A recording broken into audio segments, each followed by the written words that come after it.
Assalamualaikum warahmatullahi wabarakatuh. Alhamdulillah wassalatu wassalamu ala rasulillah Sayyidina Maulana Muhammad ibn Abdillah wa ala alihi wa ashabihi wa mawala. Asyhadu an la ilaha illallah wahdahu la syarikalah wa asyhadu anna Muhammadan abduhu wa rasuluhu la nabiyya wa la rasula ba'dah.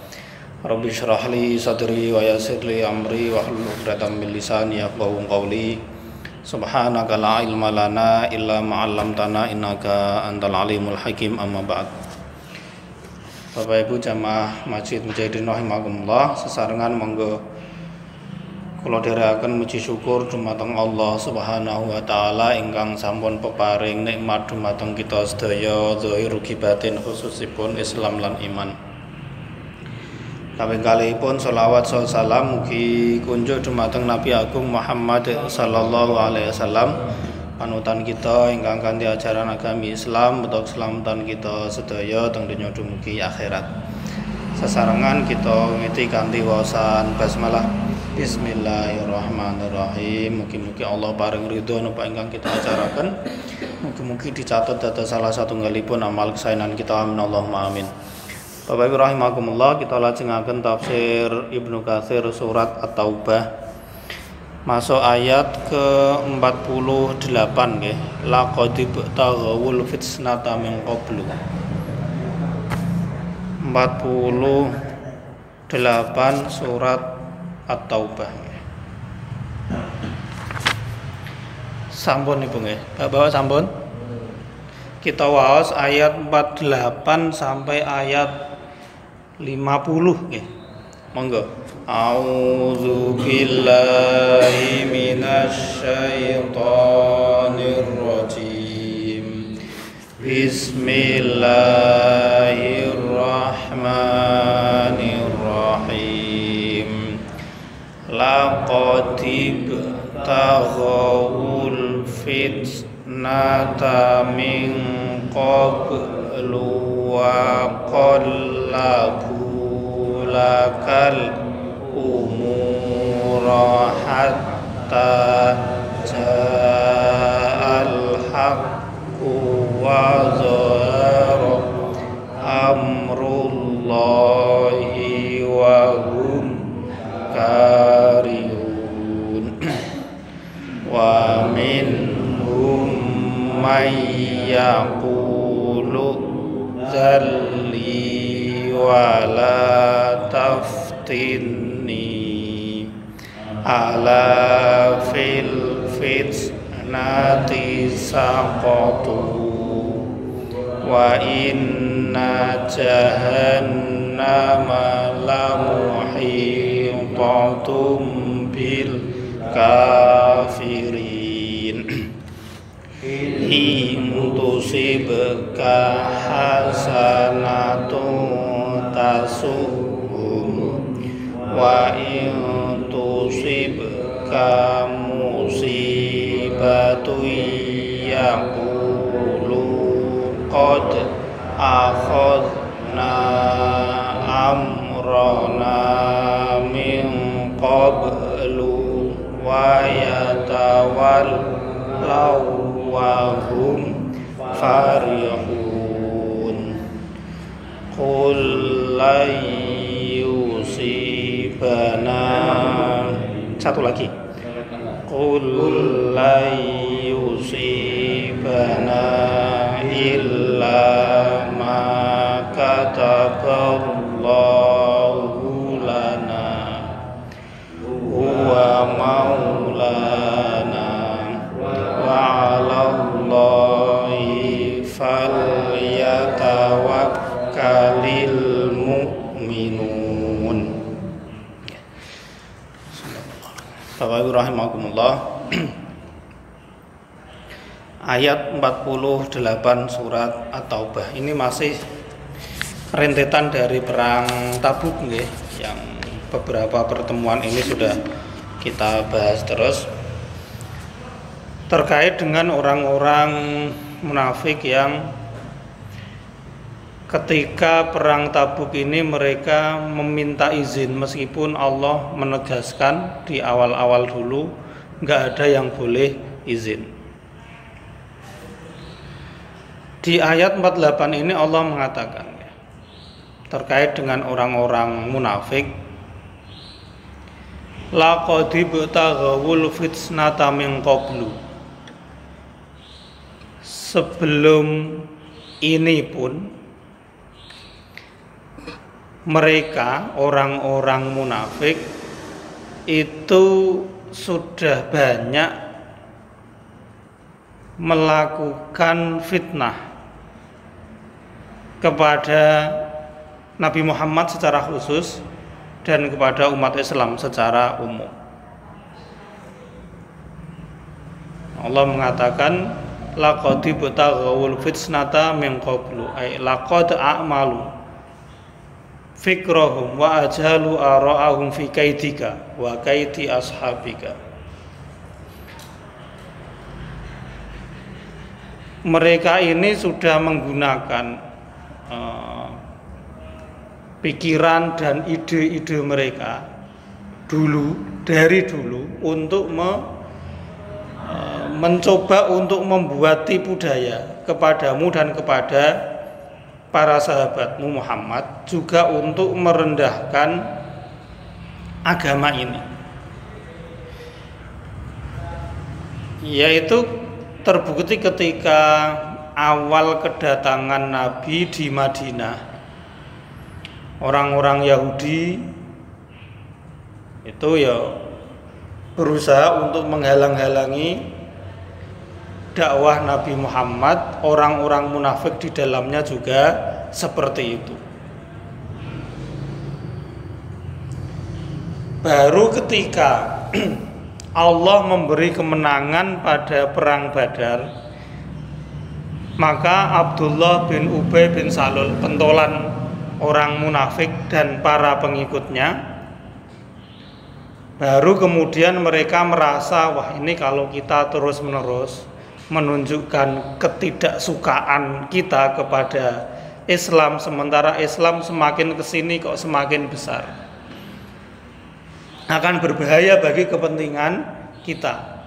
Maka mereka mengatakan, Abdullah bin Ubay bin Salul dan para sahabatnya mengatakan, sudah saatnya ini, sudah saatnya kita masuk Islam secara zahir, secara ya formalitas saja. Tetapi setiap kali Allah meninggikan agamanya, Allah memenangkan agamanya dan para pengikutnya, orang-orang munafik ini yo panas hatinya, nggak suka. Nanti di ayat 50 dikisahkan seperti itu. Jadi dia Islam menyatakan atau menunjukkan, memperlihatkan dirinya sebagai muslim, tapi di hatinya tidak.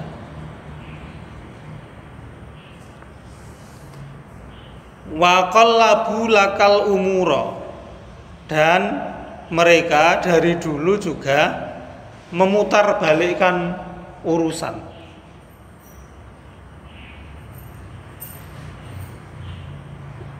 Misalnya yang dimaksud wakal labulakal umuro di sini adalah mereka ini berusaha untuk memperlihatkan sesuatu yang sebenarnya enggak baik menjadi baik, atau ingin menimpakan suatu mazharat kepada umat Islam tanpa mereka mendapatkan efek buruknya. Itu waqallabu lakal umurah, memutarbalikkan urusan. Misalnya ketika Nabi Muhammad mau hijrah, orang Quraisy kan bersepakat untuk menghabisi Nabi Muhammad. Rumah beliau dikepung oleh perwakilan setiap napa niku suku di situ. Sehingga nanti harapannya ketika Nabi Muhammad dibunuh oleh 8 perwakilan itu, nggak akan mampu keluarga Nabi Muhammad untuk menuntut kepada 8 kabilah tersebut. Karena yang bertanggung jawab adalah 8 kelompok besar. Nggak mungkin juga keluarga Nabi Muhammad kemudian menuntut dan menyerang 8 suku itu. Mereka berusaha dari awal seperti itu. Jadi fitnah yang mereka lakukan ini terus menerus dari awal. Sehingga ketika di perang Tabuk pun mereka kemudian ya mencari-cari alasan untuk tidak ikut perang.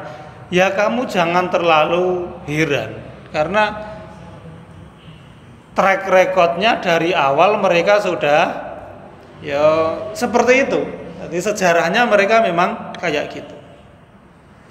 Hatta ja'al haqqu wa zahara amrullah. Sampai datanglah al-haq, kebenaran, dan urusan Allah ini dimenangkan oleh Allah. Wahum karihuna, sementara mereka tidak senang dengan kemenangan tersebut.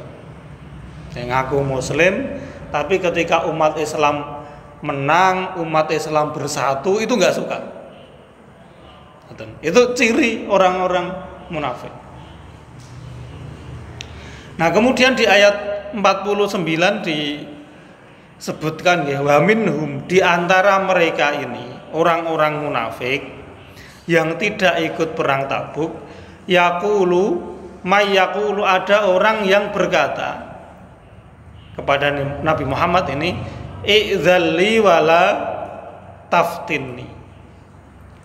Muhammad, izinkanlah aku untuk tidak ikut perang dan janganlah engkau mengujiku, memberiku fitnah, cobaan berupa keharusan keluar untuk perang bersamamu, karena aku tidak, alasannya ini, karena aku tidak tahan ketika harus bertemu dengan perempuan-perempuan cantik dari orang-orang Romawi.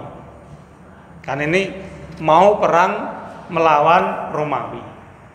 Ada sebagian orang munafik alasannya nggak ikut perang, aku ini roh wong wedok ora tahan. Seperti itu. Sehingga udahlah, biar aku nggak ikut perang saja. Jangan engkau mengujiku dengan bertemu perempuan-perempuan Romawi yang cantik jelita itu.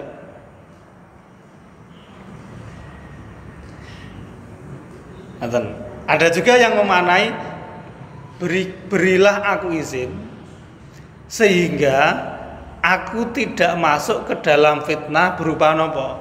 Ketika seseorang itu tidak menaati perintah Rasul, perintah Allah, itu kan mereka berada dalam cobaan, dalam ujian, dalam fitnah. Jadi dia memohon supaya diberi izin.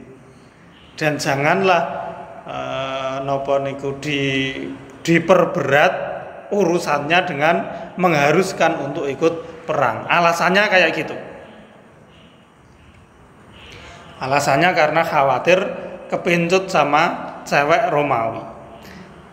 Lalu Allah mengatakan ala fil fitnati sakotu. Sungguh dengan izinnya itu orang-orang munafik tersebut justru sudah benar-benar jatuh ke dalam fitnah, ke dalam cobaan. Ya karena Allah di awal sudah mewajibkan kepada siapapun. Lah kok malah dia izin. Ya izinnya itu justru menjatuhkan orang itu ke dalam fitnah.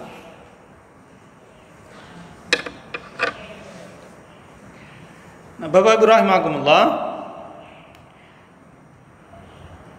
ada sebuah riwayat dari Muhammad bin Ishaq dari Az-Zuhri dengan sanadnya dari Umar bin Qatadah dan yang lain.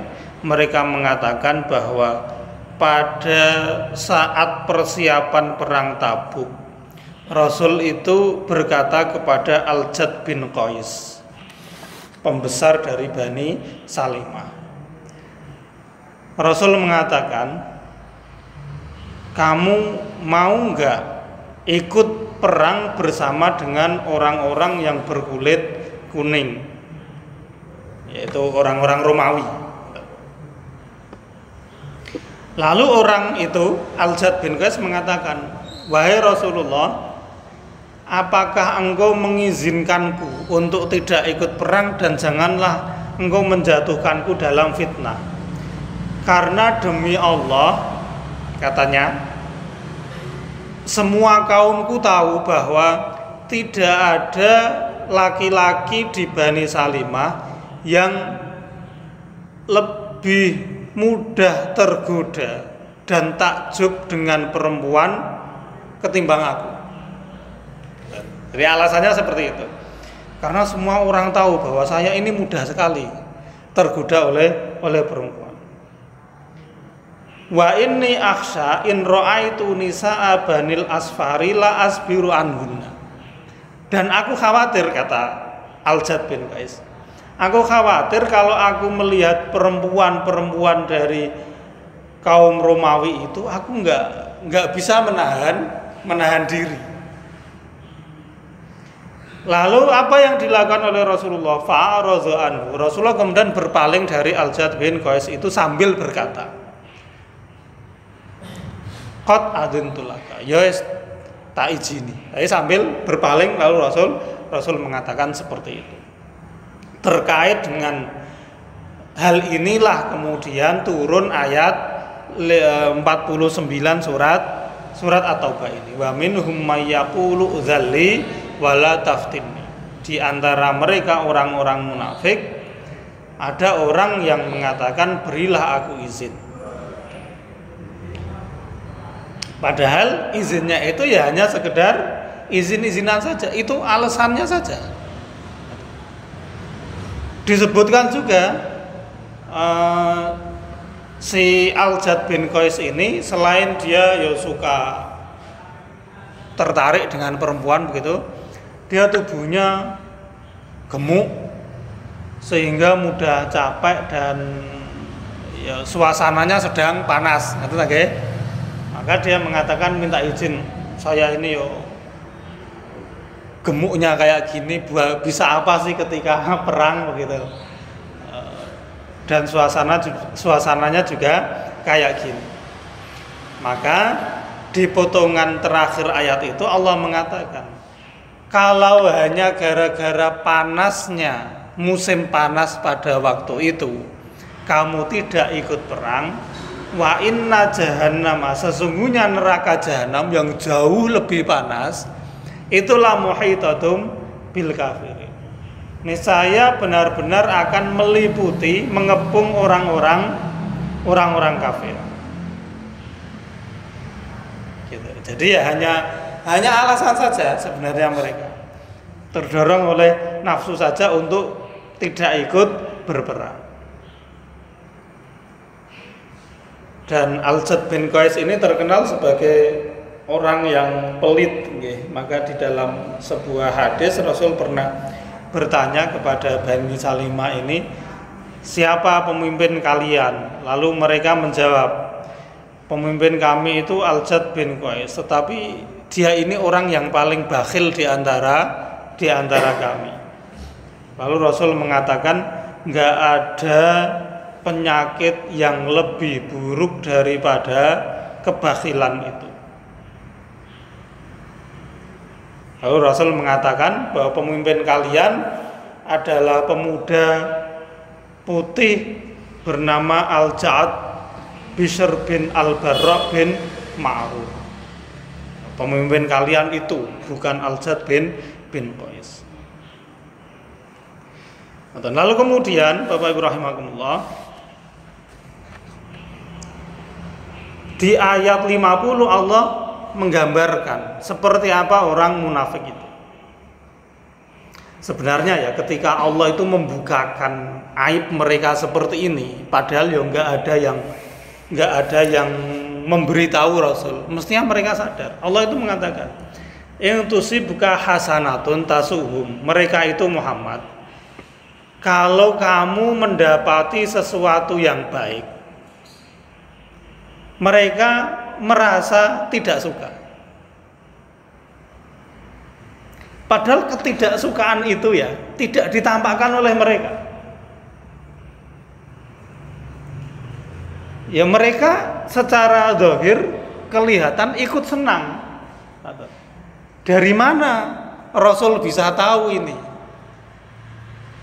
Nah, seandainya ya mereka mau meresapi ayat ini, ya pasti akan benar-benar tersadar bahwa kok ada yang Muhammad sampai tahu dengan menyampaikan seperti ini, padahal nggak ada seorang pun di antara kami yang menceritakan kondisi ini. Maka pasti ada selain Muhammad dan selain kami yang mengetahui kondisi kami. Harusnya itu menyadarkan mereka. Ya Allah memberi bocoran.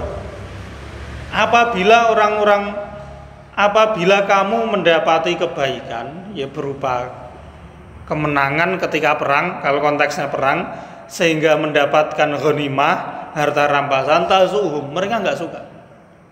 Nggak sukanya salah satunya karena apa? Wah, mau ramai lui, mau menang. Padahal ini dapat ghanimah banyak. Saya nggak dapat apa-apa ini, nggak suka mereka. Ya, karena orientasi mereka ya orientasi ya dunia saja. In tusibka hasanatun tasuhu. Wa in tusibka musibatun, tetapi apabila kamu Muhammad ditimpa musibah, ya berupa kekalahan, ada yang mati, ada yang luka ketika perang, yaqulu, mereka akan mengatakan, qad akhadna amrona min qablu wa yatawallau wa hum farihun. Itu kondisi mereka.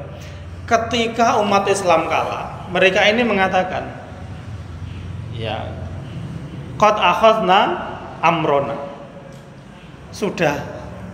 kami sudah membuat keputusan yang tepat dengan tidak ikut perang. Perkiraan kami yang tepat daripada perkiraan Muhammad dan para pengikutnya. Maka saya tidak ikut perang karena saya tahu ini nanti akan kalah. Mereka seperti itu. Jadi ketika menang mereka nggak suka, ketika kalah mereka ya berlagak sombong. Wis tak hitung kayak gini mau. Wis kalah, makanya aku ramai lu. Daripada melu gue kujur wae. Ya seperti itu.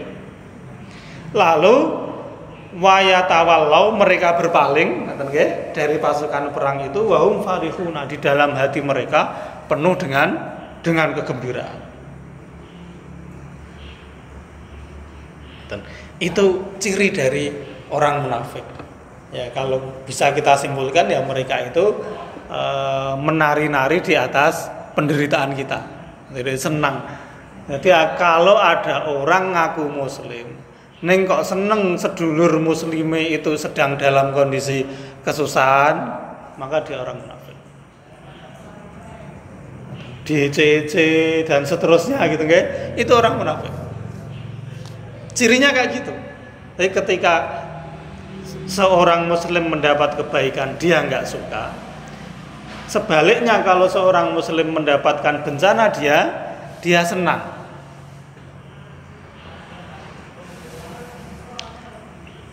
Lalu kemudian ya ayat 51 ini poin pentingnya ya, yang harus kita jadikan sebagai pegangan sebagai orang yang beriman. Allah memerintahkan kepada Nabi Muhammad bahwa standar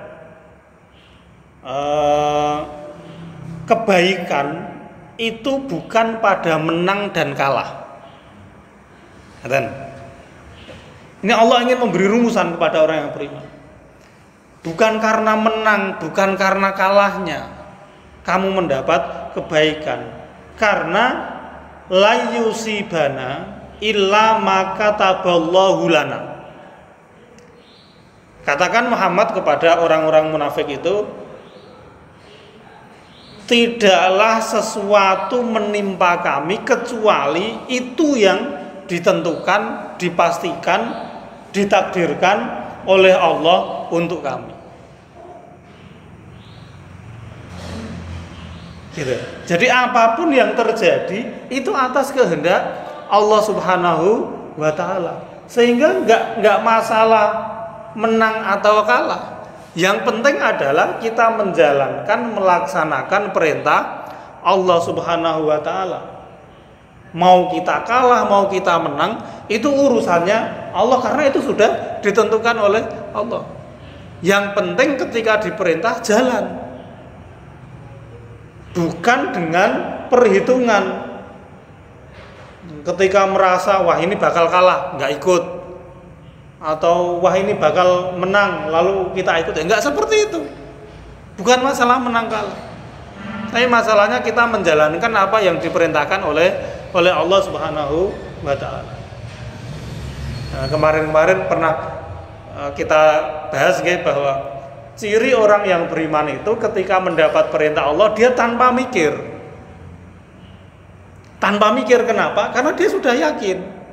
Dulu kalau ibaratkan sebagai anak kecil yang sudah pernah memegang lilin yang menyala, ketika dia tahu bahwa lilin itu memang panas, maka saat kedua kali dia melihat lilin menyala, dia nggak akan mau memegangnya karena dia sudah yakin. Tanpa harus dipikir ulang apakah itu panas atau tidak, karena dia sudah yakin bahwa lilin kalau menyala dipegang pasti panas. Nah, sama orang yang beriman, apapun yang diperintahkan oleh Allah, kalau itu perintah Allah pasti benarnya, pasti baiknya. Untung atau tidak ya harus saya lakukan karena saya adalah hambanya Allah yang diperintah untuk menjalankan tanpa harus berpikir. Nah, ketika kita masih mempertimbangkan untung ruginya, menang kalahnya dan seterusnya, berarti iman kita belum masuk ke dalam hati. Yang dulu itu ya tarot daduna. Iman kita itu kadang masuk ke dalam hati, kadang keluar lagi, sehingga pas keluar itu kita mikir, oh, ini ngaji apa ora ya? Entuk apa ngaji ngene. Misalnya seperti itu ya. Akan kayak gitu. Ya tarot daduna, naik turun. Nah, orang kalau sudah beriman kepada Allah diperintahkan apapun tanpa berpikir panjang, bahkan tanpa berpikir, akan melaksanakan apa yang diperintahkan. Maka Allah mengatakan, katakan Muhammad bahwa apapun yang terjadi itu atas kehendak Allah Subhanahu wa taala. Ketika seseorang menjalani apa yang dikehendaki oleh Allah, itu pasti baiknya. Wong itu yang dikehendaki oleh Allah. Maka kan di dalam hadis dikatakan bahwa ajaban li amril mukmin itu, bahwa sungguh menakjubkan urusan orang yang beriman itu. Kenapa? Dan itu hanya dimiliki oleh orang yang beriman. Kenapa? Karena dia ketika mendapati kebaikan dia bersyukur, itu baik baginya. Ketika dia mendapati ketidakbaikan lalu dia bersabar, itu juga baik baginya.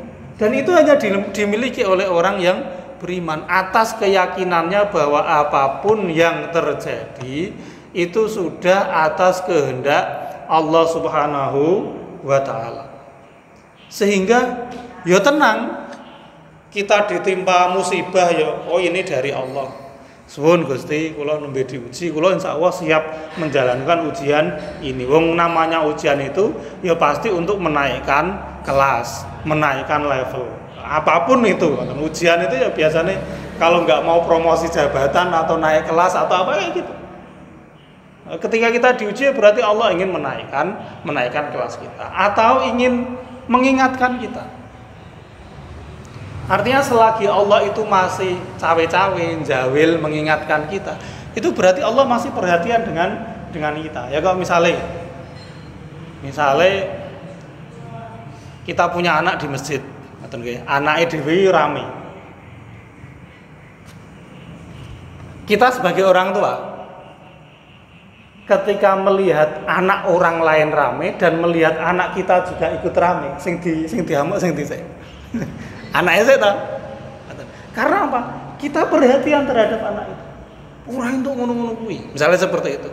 Yang kita marahi adalah anak kita.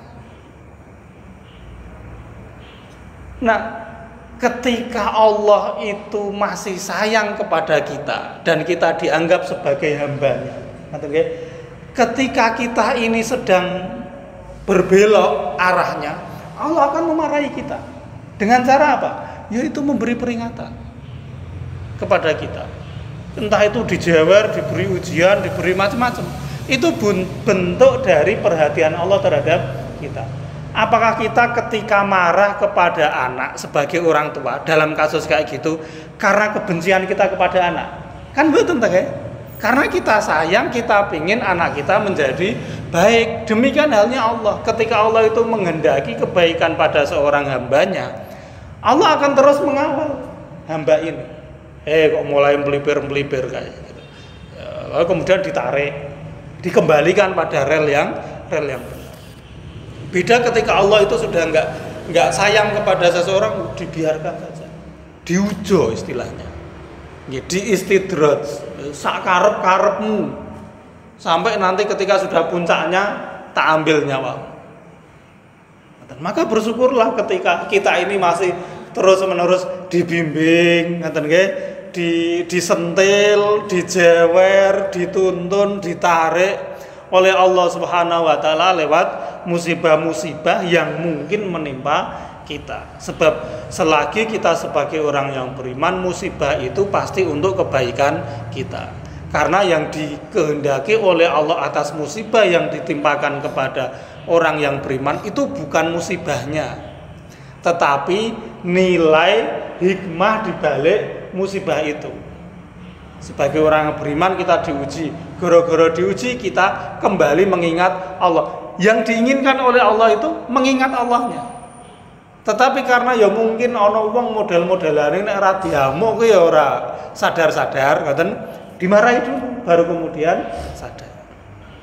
Nah, itu cara Allah untuk mengingatkan kita.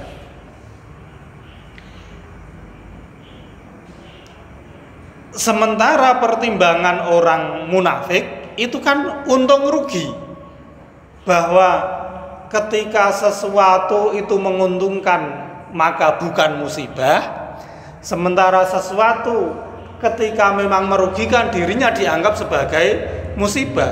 Kita lihat perbedaannya.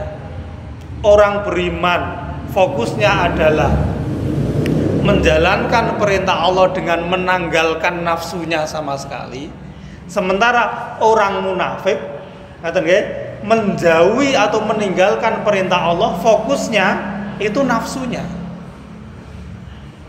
dirinya sendiri yang menjadi fokusnya. Jadi ketika mendapat perintah Allah, orang munafik itu aku untung apa ora, itu fokusnya adalah dirinya sendiri, keinginan, syahwat dan nafsunya. Orang yang beriman ketika Allah memerintah tak laksanakan, lah kamu nanti kalau rugi, ya nggak akan rugi karena ini diperintah oleh Allah. Itu bedanya ya. Supaya kita jelas ngoten lho, orang yang beriman sama yang enggak beriman. Lah nek awak dhewe ngaku wong iman kok isa hitung-hitungan kayak gitu, masih lebih mementingkan diri kita daripada perintah Allah, ya dipertanyakan keimanan kita. Karena enggak ada bedanya dengan orang yang tidak beriman. Karena Allah juga sudah membeli diri kita dan harta kita dengan surga itu. Maka ya kalau mau benar-benar transaksi, ya transaksi yang serius begitu kepada Allah Subhanahu wa taala. Lalu ditegaskan lagi, huwa maulana. Mau kalah mau rugi, Allah itu adalah penolong kami. Wa 'alallahi falyatawakkalul mu'minun, dan kepada Allah lah hendaknya orang-orang beriman itu bertawakal. Hendaklah kita bertawakal kepada Allah Subhanahu wa taala. Tetapi terakhir ini yang perlu juga kita pahami, Bapak Ibu rahimakumullah, tawakal itu pekerjaan hati. Tawakal itu pekerjaan hati. Pekerjaan anggota tubuh apa? Ya kalau diperintah perang, ya perang. Pas perang kita pasrahkan hasilnya kepada Allah, itu tawakal. Allah memerintahkan kita bekerja, maka fisik kita bekerja, tapi hati kita juga ikut bekerja dengan apa? Memasrahkan hasilnya kepada Allah Subhanahu wa taala. Jadi salah apabila kita tawakal, ngomongnya tawakal ning awake ora gerak. Itu salah. Karena tawakal itu pekerjaan hati yang harus didorong, disokong oleh pekerjaan anggota badan. Jadi fisik kita bekerja, berusaha semaksimal mungkin, hati kita memasrahkan hasilnya kepada Allah Subhanahu wa taala. Itu wujud tawakal yang benar. Kalau kita nggak ngapa-ngapain terus aku tawakal wis pasrah. Orang ngopo-ngopo wis pasrah pokoknya seperti itu tanpa ada usaha, itu namanya bukan tawakal, tetapi tawakul ya. Kita hanya males-malesan saja itu. Tidak benar-benar memasrahkan. Karena konsep pasrah kita kepada Allah gini, kita bekerja tapi jangan pernah meyakini bahwa gara-gara pekerjaan ini maka saya bisa begini, nanti bisa begini dan begini.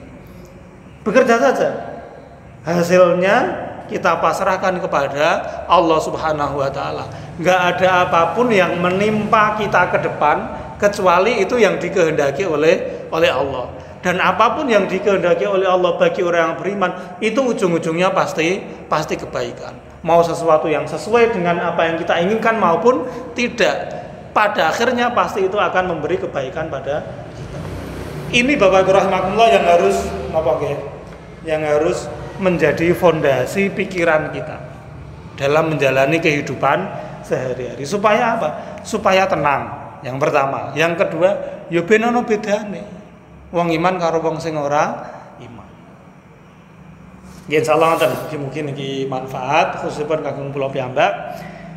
Nyuwun ngapunten apabila wonten kelenta-kelentunipun, sesarengan kita tutup kanthi waosan hamdalah lan kafaratul majelis. Alhamdulillahirabbil alamin. Subhanaka Allahumma bihamdika asyhadu an la ilaha illa anta astaghfiruka wa atubu ilaik. Assalamualaikum warahmatullahi wabarakatuh.